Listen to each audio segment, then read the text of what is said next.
Praise the lord. క్రీస్తునందు ప్రియులారా, ఈ దినాన యవనస్తులకు ఒక చిన్న సందేశం. నీ యవన బలం ఎవరి కొరకు? యోబు గ్రంథం 20వ అధ్యాయము 11వ వచనములో ఒక చిన్న మాట మనం ధ్యానిస్తే, వారి ఎముకలలో యవన బలము నిండి ఉండును గాని అదియు వారితో కూడా మంటిలో పండుకొనును.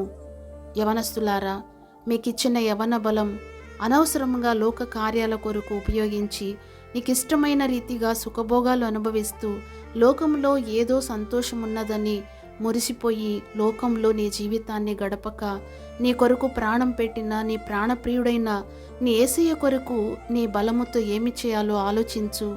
దేవుని యొద్ద అడిగి దైవ చిత్తానుసారముగా జీవించి దేవునికి ఇష్టమైన బిడ్డగా జీవించు. సమయము లేదు ఇక.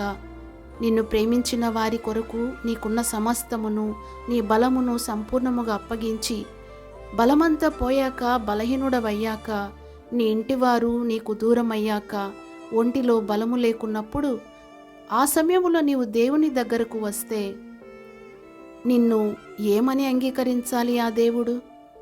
ఏ రోజైనా ఈ శరీరము మంటిలో పండుకొనక తప్పదు. ఈలోపు నీ జీవితం, నీ బలం, నీ సమయం, నీ తలాంతులు, నీ జ్ఞానం, నీ సంపద ఏదైనా మరి ముఖ్యముగా మరచిపోకు. నీ సమయము, నీ యవన బలము దయచేసి దేవుని కొరకు నీవు సద్వినియోగపరచుకో. నిశ్చయముగా నీ జీవితాన్ని దేవుడు ఆశీర్వదిస్తారు. ఒక హెచ్చరిక, దాటిపోయిన సమయము తిరిగి రాదుగాక రాదు.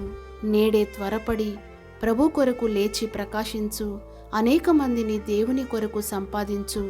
నిత్య రాజ్యములో నీకిచ్చేటువంటి శాశ్వతమైన బహుమానము సంపాదించుకునుము.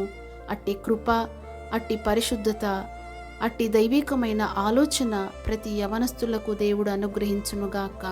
ఆమేన్. God bless you.